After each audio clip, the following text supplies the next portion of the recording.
Hey ladies, good to be back for another one of our craft along with me sessions. I'm going to do a cute, short, little whimsical project, something that was in my head for a while, and I want to get it out. So you're not going to need a lot for this. As always, I will put up the supplies that you need, and you can start gathering those while I'm babbling. You can pick whatever kind of image you want. I'm going to use one of these cats and the sentiment that says the dog did it. So if you have this, that would be great. But if not, just any whimsical image that you have or any little critter image. This is it's going to be another CAS card. I'm using a base that is 5¼ by 5¼ and then I just have a piece of pattern paper here, and I cut a frame, and I really have been thinking about maybe doing another frame. Although I like this frame, I was thinking I might just cut out one of my stitched rectangles. I don't know. We'll see. There were a couple of things that I was thinking about doing with this. I want to put a piece of craft foam behind my pattern paper, and also want to do a black line around my pattern paper. And then I will add my image. So I've already stamped, colored, and fussy cut my image because I didn't want you guys to have to sit here and watch me do that. And because I haven't actually settled on this frame, I may take some time to cut a different frame. Although I like this one, I wanted spilled milk, an image of spilled milk. So I just went and Googled clip art of spilled milk.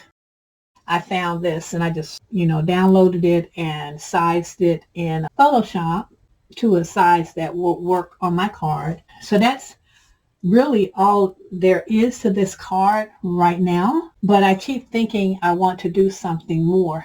So at one point I had this craft paper and I had it layered like that, just thinking that it needed another layer. But then as I look at it, I'm like, I kind of like it, just on the white paper. So I'm not really sure. I like it just like that. I think it's a more CAS design. I can use this for something else. And then, of course, I do want to put a piece of craft foam in back of this just to give this design some dimension. So this is the first piece we're going to be working on, and I'm going to cut my craft foam. So let me get my cutter, which is on the other side. It's on the other table. I thought I had it over here. Let me go get that. And I think this was, well, let's see. I don't need to think about it. This is 3 by 3¾ Okay. So that means I need to pull you in 1/16. Now I'm just cutting this just a tad smaller than my pattern paper. So I'm going to need to trim everybody just a smidgen more.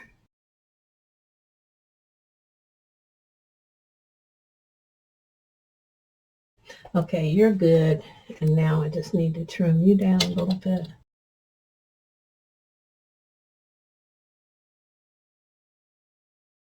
Yeah, and I'm thinking that I'm going to take a stiff piece of scrap cardstock. I really think I want to make my black line around this. But I'm also thinking if this is going to be dimensioned off the page, it won't matter. Now, the thing with doing this is that I have to get this centered. I guess I need to pull out my Tim Holtz centering ruler, although my eyes are usually pretty good at getting things in. And the only reason this gets tricky is because my focal grouping is not a square. This is square, but this is a rectangle. So if I squared it off, then it would be easy because everything would be the same on all sides. But because this is a rectangle, it's, originally I had it like this, and I didn't think that this configuration would work. It just looked crowded to me, and it may not have been. It may just be me, but somehow turning everything the other way, I thought I just got a better composition. I really am going to have to sort of play with this. So I'm hoping that, everybody's having a chance to gather their supplies, get their little whimsical, whatever you're going to create now that you have some idea of the card that I'm making and the card that you have to case. When you're trying to put a card together, you want it to be balanced. And right now, this isn't balanced, which is why I keep playing with where to put the sentiment, because I don't want it the design to be so heavy on one side. Putting the sentiment here might be the solution because it will balance the design and you won't have the heaviness there. So I'm going to give that a try. So around and around the world, I went with this. I cut out some more frames because I did not like that wide frame. It was too much. So I decided that I would get rid of the pattern paper and I would go back to my original design, which was craft and white with a narrow frame. And this works better. And this is giving me the look and feel that I want. I cut my base down to 5 by 5. This is 4 1/4, I think, by 4 1/4. And then I just cut out these, the frames from my, this is Gina Marie stitched frame. So I just used that to cut this down. So this is a double stitch frame. So I like that.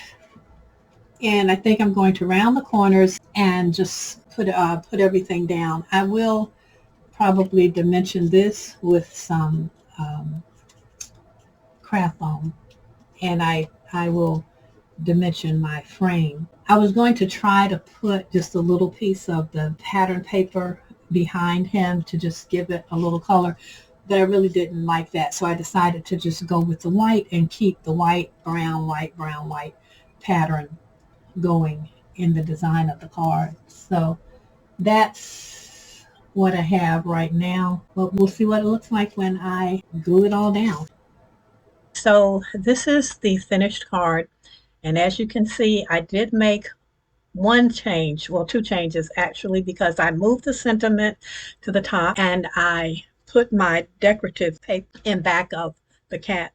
And the reason I did that was because we talked before about balance, and I just kept feeling that this project lacked balance and it just did not look right. My mind just could not make the adjustment to how it was shaping up. So those were the only changes I made. Now this is really a quick process for a card like this. It took me a lot longer because I kept playing around with composition, because composition is very important to me. I just think things have to make sense on a card. I think it should be in a place where there's sort of a natural flow for the eye. But this is a simple card. You can take this as just inspiration for a layout for a cute critter card or anything. You can put anything in the shape. It's just another way to look at a clean and simple design. Well, that brings us to the end of another session. Thank you so much for stopping by. And we have a fun card coming up in the next session, so I hope you'll come back. See you then. Bye.